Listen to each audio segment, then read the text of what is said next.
SVM에는 커널 함수 외에도 다른 중요한 하이퍼 매개 변수가 있습니다. 그 모든 샘플을 옳게 분류하는 단순한 예였었는데 실제로는 잘못 분류한 샘플도 일부 허용하는 수밖에 없는 그런 경우가 있는데요. 이러한 잘못 분류하는 샘플을 적게 하려면 여백이 작아지고, 근데 여백을 크게 하려면 잘못 분류된 샘플이 많아지고, 이러한 문제점이 생깁니다. SVM에서는 여백의 크기하고 잘못 분류하는 샘플의 수를 조정하는 C라는 매개 변수가 있는데, 이 C를 크게 하면 잘못 분류한 샘플의 수가 적은 데 비해서 여백이 작아지고, 이 C를 작게 하면 여백은 큰데 잘못 분류한 샘플이 많아지게 되는 거죠.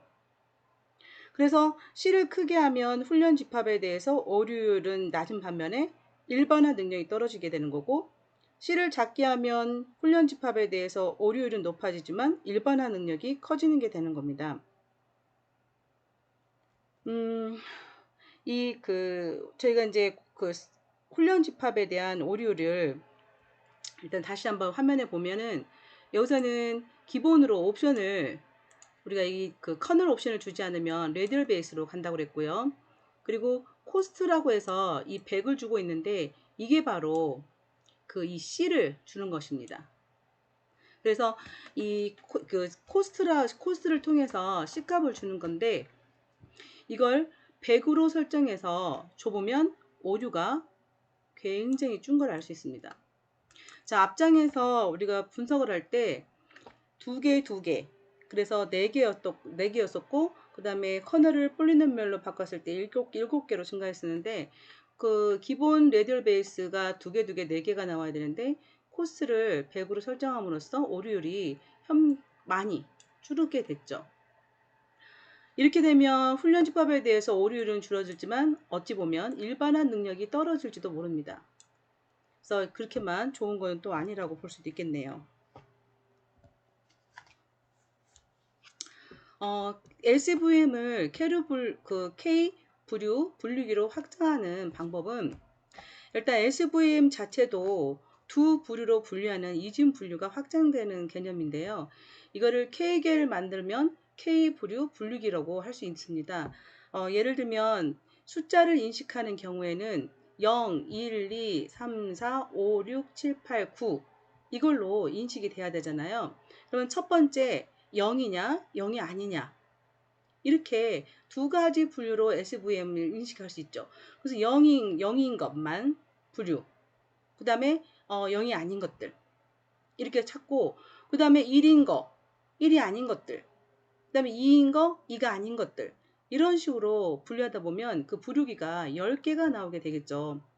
그래서 10 부류 분류기 이렇게 확장을 할 수도 있다는 거죠. 그래서 K 부류 분류기로 확장이 되는 것이고, KNN은 원리만 좀 살펴보고 실습은 생략하도록 하겠습니다. 이 KNN이라는 것은 일단 그 그림을 보게 되면 테스트 샘플이 지금 나머지 샘플들은 지금 검정점 그리고 빨간 점인데, 이 가운데 세모난 게 있습니다. 이것이 테스트 샘플로 새로 입력된가라고 했을 때, 이 테스트 샘플은 빨간 점이 돼야 될 건지 또는 여기 검정점으로 분류가 돼야 할 건지, 그거를 결정하는데, 일단 가장 가까이 있는 것들을 연결해 보면 이렇게 연결을 할 수가 있어요. 이때 연결된 것들을 살펴보면 빨간 점 2개와 검은 점 하나가 연결되어 있는 게 보이죠. 그래서 이런 상황에서 빨간 점이 2번 발생했기 때문에 이 새로 들어온 세모난 그 테스트 값은 빨간색 분류로 분류하는 거, 이게 바로 KNN의 원리가 되겠습니다. 그러면 KNN 같은 경우는 훈련 집합에 있는 모든 샘플하고 거리를 계산해서 가까이 있는 걸 찾아야 되잖아요. 지금 현재 저희는 인간이고 플러스 이렇게 눈으로 이렇게 보고 있으니까 이게 가깝다 저게 가깝다 하지만, 기계 입장에서 판단할 때는 거리를 계산해야 되니까요. 그래서 모든 샘플과 거리를 계산해야 되는데, 그 훈련 집합 전체를 현재 실행 중인 메모리에 저장해 두고, 그리고 움직이기 때문에 이 모델은 뭐 메모리 기반 모델이다, 그렇게 말하기도 합니다. 그리고 메모리를 많이 쓰게 되니까 약간 비효율적이라고도 볼 수 있겠네요.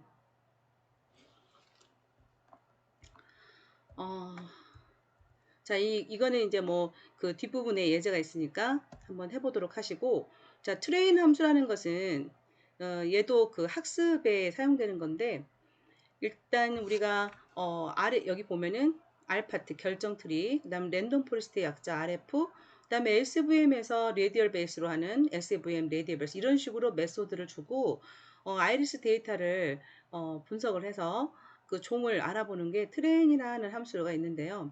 이거는 실습을 좀 생략하겠습니다. 그래서 이 트레인 함수는 약간 일관성 있게 해서 일반화된 어떤 모델 만들기라고도 볼 수 있겠네요. 과제는 저희 그 9.7에 보면 분류 모델의 다양한 적용에서 UCLA 데이터, 어드미션 데이터에 적용하는 거, 그리고 콜론 데이터, 그리고 보이스 데이터가 나옵니다.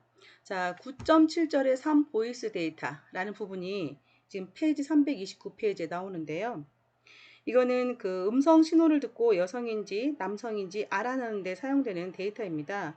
그래서 이 데이터는 그 음성 신호에서 추출한 20개의 특징을 설명 변수로 사용하고요.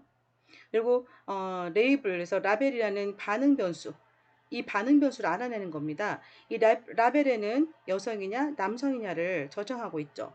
그래서 이런 반응 변수는 이제 범주형이라서 그 전처리 필요가 없고 이스낫에 보면 결집값도 없다고 합니다. 그래서 이거를 그대로 책에 나오는 대로 참고해서 필요한 설치할 것이면 뭐 필요한 패키지가 필요하면 설치하시고 등등등 해서 알파트를 이용해서 분석도 해보고 예측, 그리고 랜덤 포레스트를 분석을 해서 예측도 해보고, 이걸 이 두 가지 방법이 지금 나오거든요. 그래서 이거를 한번 해보십시오. 그래서 소스 코드를 입력해서 RStudi오에서 입력했던 그 화면을 RStudi오에서 했다는 걸 증명 삼아서 캡처하시고, 그리고 이 책에서는 프롬프트 상에서 하나하나 입력하고 있지만 여러분 파일에서 아까 제가 파일로 작성하고 하나씩 실행하는 거 보여드렸죠. 그래서 파일로 작성하셔도 됩니다. 그리고 특별히 설명은 쓰실 필요 없고, 이제 설명 쓰시고 싶은 사람은 파일 작성해서 옆에 주석 처리해서 설명을 달아놓으세요. 그렇게 해서 실행 결과 캡처하고 코드 캡처해서 작성하시면 되겠습니다.